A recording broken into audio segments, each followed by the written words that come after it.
मेरे प्यारे साथियों, आज हम बात करते हैं भारत के संविधान के मुख्य टॉपिकों के बारे में। आज हमारा वीडियो बहुत ही शानदार रहने वाला है, इसलिए आप अंत तक बने रहे और वीडियो स्किप ना करें, तभी आपको अच्छी तरीके से समझ में आएगा। अगर आपको कोई चीज़ समझ में नहीं आई तो आप कमेंट में पूछ सकते हैं। आज के हमारे टॉपिक है अनुच्छेद, अनुसूचियाँ, मौलिक अधिकार और मौलिक कर्तव्य। तो मेरे प्यारे साथियों, हम आगे बढ़ते हैं। भारतीय संविधान, जिसे 26 नवंबर 1949 को अपनाया गया था, में मूल रूप से 22 भागों में 395 अनुच्छेद थे। समय समय पर हुए संशोधनों के परिणाम स्वरूप वर्तमान में इसमें 25 भागों में वर्गीकृत लगभग 470 अनुच्छेद और 12 अनुसूचियाँ हैं। हमारे संविधान में पहले 22 भाग और 395 अनुच्छेद थे और उसके बाद में हमारे संविधान में कई संशोधन हो गए। संशोधनों के बाद में आज हमारे संविधान में वर्तमान में 25 भाग और वर्गीकृत लगभग 470 अनुच्छेद है और 12 अनुसूचियाँ है। तो मेरे प्यारे साथियों, सबसे पहले हम बात करेंगे अनुच्छेदों की। अनुच्छेद 12 से 35 में हमारे मौलिक अधिकार दिए गए हैं। मौलिक अधिकार, अनुच्छेद 12 से 35 यह अधिकार नागरिकों को राज्य की मनमानी के खिलाफ संरक्षण प्रदान करते हैं। अनुच्छेद 14 विधि कानून के समक्ष समानता। अनुच्छेद 14 विधि और कानून के समक्ष समानता का निर्देश देती है। अनुच्छेद 19 अभिव्यक्ति की स्वतंत्रता समेत 6 प्रकार की स्वतंत्रताएं। अनुच्छेद 21 प्राण और दैहिक स्वतंत्रता का अधिकार। अनुच्छेद 32 संवैधानिक उपचारों का अधिकार, इसे संविधान की आत्मा भी कहा जाता है। अनुच्छेद 36 से 51 क्या कहता है हमारा? नंबर 2 राज्य की नीति निर्देशक तत्व अनुच्छेद 36 से 51 में लिखे गए हैं। यह अनुच्छेद कल्याणकारी राज्य की स्थापना के लिए सरकारों को नीतिगत दिशा निर्देश प्रदान करते हैं। अनुच्छेद 40 ग्राम पंचायतों का संगठन। अनुच्छेद 44 समाधान नागरिक संहिता। अनुच्छेद 52 से 151 संघ और कार्यपालिका। अनुच्छेद 52 भारत के राष्ट्रपति का पद। अनुच्छेद 61 राष्ट्रपति पर महाभियोग चलाने की प्रक्रिया। अनुच्छेद 79 भारत की संसद का गठन। अनुच्छेद 148 भारत के नियंत्रक एवं महालेखा परीक्षक की नियुक्ति। अनुच्छेद 352 और 360 क्या कहता है? आपातकालीन प्रावधान। अनुच्छेद 352 राष्ट्रीय आपातकाल की घोषणा। अनुच्छेद 356 राज्यों में राष्ट्रपति शासन। हमारा अनुच्छेद 360 क्या कहता है? वित्तीय आपातकाल के बारे में बताता है। 5 है संविधान संशोधन। अनुच्छेद 368 में संविधान संशोधन हुआ। संसद को संविधान में संशोधन करने की शक्ति और प्रक्रिया प्रदान करता है। मेरे प्यारे साथियों, अब हम बात करते हैं अनुसूचियों के बारे में। भारतीय संविधान में वर्तमान में कुल 12 अनुसूचियाँ हैं। मूल संविधान में केवल 8 अनुसूचियाँ थी, जिन्हें बाद में विभिन्न संविधान संशोधनों के माध्यम से जोड़ा गया। हमारे संविधान में पहले 8 अनुसूचियाँ थी, जिसमें संशोधन करके आज वर्तमान में हमारे संविधान में 12 अनुसूचियाँ कर दी गई है। संविधान की 12 अनुसूचियों का संक्षिप्त विवरण। संविधान की 12 सूचियों का संक्षिप्त विवरण दिया गया है। पहली अनुसूची राज्य और केंद्र शासित प्रदेशों के नाम और उनके क्षेत्रों का विवरण। हमारी पहली अनुसूची में क्या आता है? राज्य और केंद्र शासित प्रदेशों के नाम और उनके क्षेत्रों का विवरण। दूसरी अनुसूची क्या कहती है, या दूसरी अनुसूची में क्या आता है? राष्ट्रपति, राज्यपाल, न्यायाधीश और नियंत्रक महालेखा परीक्षक जैसे महत्वपूर्ण पदाधिकारियों के वेतन, भत्ते और पेंशन। तीसरी अनुसूची क्या कहती है? विभिन्न पदाधिकारियों, मंत्री, सांसदों, विधायकों, न्यायाधीशों द्वारा पद ग्रहण के समय ली जाने वाली शपथ या प्रतिज्ञान के प्रारूप। चौथी अनुसूची भारत के राज्यों और केंद्र शासित प्रदेशों के लिए राज्यसभा में सीटों का आवंटन। पाँचवीं अनुसूची अनुसूचित क्षेत्रों और अनुसूचित जनजातियों एसटी के प्रशासन और नियंत्रण से जुड़े प्रावधान। छठी अनुसूची क्या कहती है? असम, मेघालय, त्रिपुरा और मिजोरम राज्यों के आदिवासी क्षेत्रों के प्रशासन का विशेष प्रावधान। सातवीं अनुसूची क्या कहती है? केंद्र और राज्यों के बीच शक्तियों का विभाजन, जिसके अंतर्गत 3 सूचियाँ है। हमारी सातवीं अनुसूची कहती है कि केंद्र और राज्यों के बीच शक्तियों का विभाजन होना चाहिए, जिसके अंतर्गत 3 सूचियाँ है। हमारी सातवीं अनुसूची के 3 पार्ट हैं। संघ सूची, यूनियन लिस्ट, केंद्र सरकार के अधिकार वाले विषय। राज्य सूची, स्टेट लिस्ट, राज्य सरकार के अधिकार वाले विषय। समवर्ती सूची, दोनों सरकारों के अधिकार वाले विषय। तो मेरे प्यारे साथियों, हम बात करते हैं 8वीं अनुसूची की। भारत की 22 आधिकारिक भाषाओं का उल्लेख, जैसे हिंदी, बंगाली, गुजराती, तमिल, उर्दू आदि। 9वीं अनुसूची क्या कहती है? भूमि सुधार और जमींदार प्रणाली उन्मूलन से जुड़े कानून। इसे पहला संविधान संशोधन 1951 द्वारा जोड़ा गया। 10वीं अनुसूची दल बदल विरोधी कानून, एंटी डिफेक्शन लॉ। इसे 52वें संविधान संशोधन 1985 द्वारा जोड़ा गया। 11वीं अनुसूची क्या कहती है? पंचायती राज संस्थाओं की शक्तियाँ, अधिकार और उत्तरदायित्व। इसे 73वें संविधान संशोधन 1992 द्वारा जोड़ा गया। हमारी लास्ट अनुसूची 12वीं अनुसूची क्या कहती है? नगर पालिकाओं की शक्तियाँ, अधिकार और उत्तरदायित्व है। इसे 74वें संविधान संशोधन 1992 द्वारा जोड़ा गया। तो मेरे प्यारे साथियों, अब हम बात करेंगे भारत के संविधान के मौलिक अधिकारों के बारे में।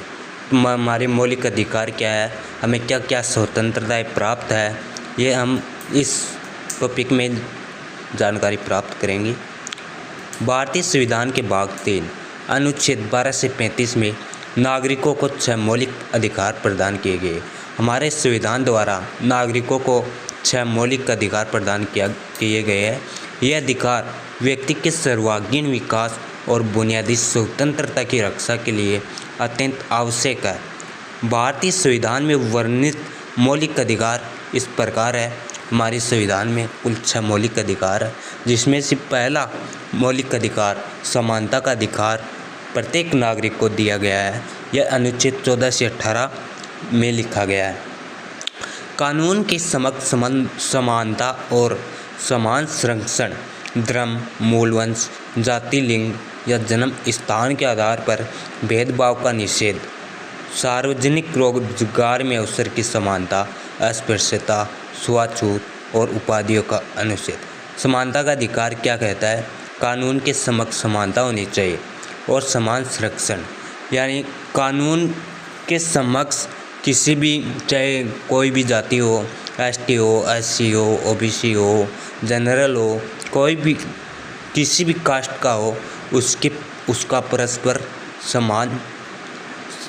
परस्पर समानता का अधिकार, सभी को समानता का अधिकार प्राप्त है। धर्म, मूल वंश, जाति, लिंग या जन्म के स्थान पर भेदभाव का निषेध। समानता का अधिकार कहता है कि धर्म, मूल वंश, जाति, लिंग या जन्म स्थान के आधार पर किसी भी के साथ भेदभाव नहीं किया जा सकता। अगर कोई भेदभाव करे तो वो न्यायालय के पास में जा सकता है और शिकायतें कर सकता है। सार्वजनिक रोजगार में अवसर की समानता, अस्पृश्यता, छुआछूत और उपाधियों का अंत। हमारा दूसरा महत्वपूर्ण अधिकार है स्वतंत्रता का अधिकार। अनुच्छेद 19 से 22 विचार और अभिव्यक्ति, शांतिपूर्ण सभा, संघ बनाने, भ्रमण, निवास और व्यवसाय करने की स्वतंत्रता। स्वतंत्रता का अधिकार कहता है किसी जो भी विचार सोच सकता है वो स्वतंत्र रूप से अपने विचार प्रकट कर सकता है। अभिव्यक्ति, शांतिपूर्ण सभा, संघ बनाने, भ्रमण, निवास और व्यवसाय, कोई भी व्यवसाय कर सकता है, कहीं भी घूमने जा सकता है, कोई भी संघ बना सकता है, उस पर कोई रोक टोक नहीं है। अपराधों के लिए दोष सिद्धि के संबंध में संरक्षण, प्राण और दैहिक स्वतंत्रता, व्यक्तिगत स्वतंत्रता, कुछ मामलों में गिरफ्तारी और निरोध से संरक्षण। हमारा तीसरा है शोषण के विरुद्ध अधिकार। अनुच्छेद 23 से 24 मानव के दुर्व्यापार और बलात् श्रम, बेगारी पर प्रतिबंध, कारखानों आदि में बच्चों 14 वर्ष से कम आयु के नियोजन पर प्रतिबंध, शोषण के विरुद्ध अधिकार। हमारा अधिकार यह कहता है कि 14 वर्ष से कम आयु के बच्चों को हम रोजगार नहीं दे सकते, उससे काम नहीं करवा सकते। ये शोषण के विरुद्ध अधिकार है। अगर 14 वर्ष से कम बच्चों से काम करवाया जाए तो उसकी शिकायत हम न्यायालय में कर सकते हैं, वो एक अपराध है। हमारा चौथा अधिकार है धर्म की स्वतंत्रता का अधिकार। अनुच्छेद 25 से 28 अंतःकरण की स्वतंत्रता और किसी भी धर्म को मानने, आचरण करने और प्रचार करने की स्वतंत्रता, धार्मिक कार्यों के प्रबंधन की स्वतंत्रता, धार्मिक करों के भुगतान से स्वतंत्रता, शिक्षण संस्थानों में धार्मिक शिक्षा या उपासना में उपस्थित होने की स्वतंत्रता। हमारा धर्म की स्वतंत्रता का अधिकार कहता है कि हमारे भारत के लोग किसी भी धर्म को मान सकते हैं, उस पर कोई रोक टोक नहीं लगा सकता।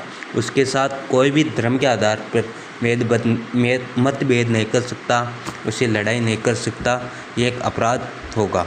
हमारा 5वां संस्कृति और शिक्षा संबंधी अधिकार है। अनुच्छेद 29 से 30 तक है। अल्पसंख्यकों हितों का संरक्षण। अल्पसंख्यकों को अपनी रुचि के शिक्षण संस्थान स्थापित करने और उनका प्रशासन करने का अधिकार। नंबर 6वां और आखिरी अधिकार है संवैधानिक उपचारों का अधिकार। अनुच्छेद 32 यदि किसी मौलिक अधिकार का उल्लंघन होता है तो नागरिक सीधे सर्वोच्च न्यायालय अनुच्छेद 32 या उच्च न्यायालय में जा सकते हैं। न्यायालय अधिकारों की रक्षा के लिए बंदी प्रत्यक्षीकरण, परमादेश, प्रतिषेध, अधिकार पर्चा और उपकरण जैसी रीट जारी कर सकता है। भारत के संविधान में कुल 11 मौलिक कर्तव्य है, जिन्हें भाग 4A के अनुच्छेद 51A के तहत शामिल किया गया है।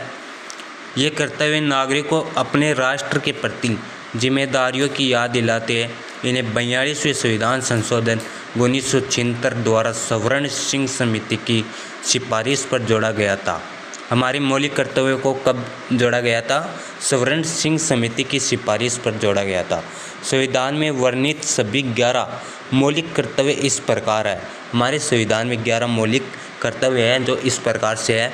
संविधान का पालन करना और उसके आदर्शों, संस्थाओं, राष्ट्रध्वज और राष्ट्रगान का सम्मान करना। स्वतंत्रता संग्राम के आदर्शों जिन्होंने हमारी राष्ट्रीय संघर्ष को प्रेरित किया को संजो कर रखना और उनका पालन करना। संप्रभुता और अखंडता। तीसरा मौलिक कर्तव्य कहता है कि भारत की संप्रभुता, एकता और अखंडता को बनाए रखना और उसकी रक्षा करना। देश की रक्षा करना और बुलाए जाने पर राष्ट्रीय सेवा प्रदान करना। सद्भाव और भाईचारा। भारत के सभी लोगों के बीच धार्मिक, भाषाई और क्षेत्रीय या वर्ग विविधताओं से ऊपर उठकर भाईचारे और समरसता की भावना को बढ़ावा देना तथा महिलाओं के सम्मान के विरुद्ध प्रथाओं का त्याग करना। सांस्कृतिक विरासत। हमारी मिली जुली संस्कृति, समृद्ध विरासत के महत्व को समझना और उसका परिरक्षण करना। पर्यावरण संरक्षण। प्राकृतिक पर्यावरण जिसमें वन, झील, नदियाँ और वन्य जीव शामिल हैं की रक्षा और संवर्धन करना तथा सभी जीवित प्राणियों के प्रति दया भाव रखना। वैज्ञानिक दृष्टिकोण मानवतावाद और ज्ञानार्जन तथा सुधार की भावना का विकास कर। सार्वजनिक संपत्ति की रक्षा। सार्वजनिक संपत्ति को सुरक्षित रखना और हिंसा से दूर रहना। उत्कृष्टता की ओर प्रयास। व्यक्तिगत और सामूहिक गतिविधियों के सभी क्षेत्रों में उत्कृष्टता की ओर बढ़ने का प्रयास करना जिससे राष्ट्र निरंतर प्रगति की ओर बढ़े। शिक्षा का अवसर। माता पिता या संरक्षक द्वारा 6 से 14 वर्ष के बच्चों को शिक्षा के अवसर प्रदान करना। ये कर्तव्य 86वें संविधान संशोधन 2002 द्वारा जोड़ा गया था।